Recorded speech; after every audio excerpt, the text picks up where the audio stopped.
നമസ്തേ ബെച്ചോ. ഹിന്ദി പ്രേമി മണ്ഡലത്തിന്റെ ഇന്നത്തെ ക്ലാസ്സിലേക്ക് നിങ്ങൾക്ക് എല്ലാവർക്കും സ്വാഗതം. ഇന്ന് നമുക്ക് നിങ്ങൾ ഹിന്ദി പ്രവർത്തനങ്ങൾ ചെയ്യുമ്പോൾ അത്യാവശ്യം വേണ്ട കുറച്ച് കാര്യങ്ങൾ പരിചയപ്പെട്ടാലോ. ആദ്യം ആഴ്ചകൾ നോക്കാം. നമുക്ക് ആഴ്ചകളുടെ പേരുകളെല്ലാം അറിയാം അല്ലേ? അതൊന്ന് ഹിന്ദിയിൽ എഴുതി നോക്കിയാലോ. ആദ്യം ഞായറാഴ്ച, രവിവാർ, തിങ്കൾ, സോമവാർ, ചൊവ്വ, മംഗൾവാർ, ബുധൻ, ബുധവാർ,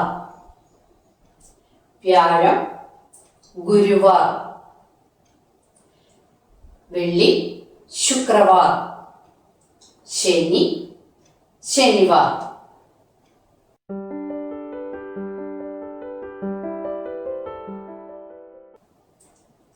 അടുത്തത് മാസങ്ങളായാലോ. ആകെ എത്ര മാസങ്ങളുണ്ടെന്നറിയാമോ? അതെ, 12. ആദ്യത്തേത് ജനുവരി. ഹിന്ദിയിൽ എഴുതുന്നത് എങ്ങനെയെന്ന് നോക്കൂ, ജനുവരി. അടുത്തത് ഫെബ്രുവരി. അത് കുറച്ച് വ്യത്യാസമുണ്ട് കേട്ടോ, ഫെബ്രുവരി. മാർച്ച്, അതങ്ങനെ തന്നെ, മാർച്ച്. ഏപ്രിൽ എന്ന് എഴുതുന്നത് എങ്ങനെയാ നോക്കൂ, അപ്രിൽ. അടുത്തത് മെയ്, മൈ. ജൂൺ എഴുതുമ്പോൾ ജൂൺ. ജൂലൈ ഹിന്ദിയിൽ എഴുതുമ്പോൾ ജൂലൈ. ഓഗസ്റ്റ് ഹിന്ദിയിൽ എഴുതുമ്പോൾ അഗസ്റ്റ്. അപ്പോൾ സെപ്റ്റംബറോ, സിതംബർ. ഒക്ടോബർ, അക്ടോബർ. നവംബർ ഹിന്ദിയിലും അങ്ങനെ തന്നെ, നവംബർ.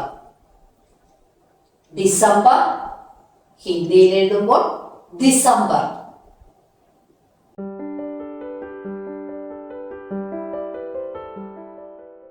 ഇനി പ്രധാനപ്പെട്ട നിറങ്ങളുടെ പേരുകൾ ഹിന്ദിയിൽ എഴുതുന്നത് എങ്ങനെയെന്ന് നോക്കാം.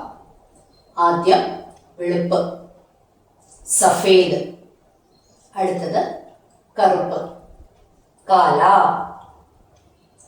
അടുത്തത് ചുവപ്പ്, ലാൽ.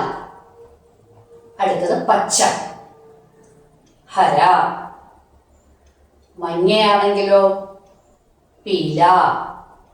നീല നിറത്തിന് നീല എന്ന് തന്നെയാണ് ഹിന്ദിയിൽ പറയുക. ഇനി ബാക്കിയുള്ള നിറങ്ങളുടെ പേരുകൾ നിങ്ങൾ കണ്ടുപിടിക്കുമോ? എന്തെങ്കിലും സംശയം ഉണ്ടെങ്കിൽ കമന്റ് ബോക്സിൽ ഇട്ടാൽ മതി, പറഞ്ഞു തരാം കേട്ടോ.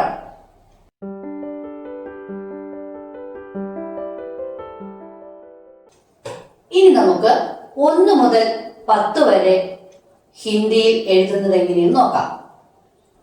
ഏക്, 1. दो, 2. 3, 3. 4, 4. 5, 5. 6, 6. 7, 7. 8, 8. 9, 9. 10, 10. ഇനിയൊരു രസകരമായ വസ്തുതയുണ്ട്. 0, അതായത് 0, അതിന് ഹിന്ദിയിൽ എന്താ പറയുന്നതെന്നോ? ശൂന്യം. കൂട്ടുകാരെ, ഇന്ന് നമ്മൾ ക്ലാസ് പ്രവർത്തനത്തിന് സഹായകമായ കുറച്ച് കാര്യങ്ങളാണ് പരിചയപ്പെട്ടത്. ഇതെല്ലാം നന്നായി മനസ്സിലാക്കണേ. ഹിന്ദി പ്രേമി മണ്ഡലത്തിന്റെ ഇന്നത്തെ ക്ലാസ് ഇവിടെ അവസാനിക്കുന്നു. നമസ്കാരം.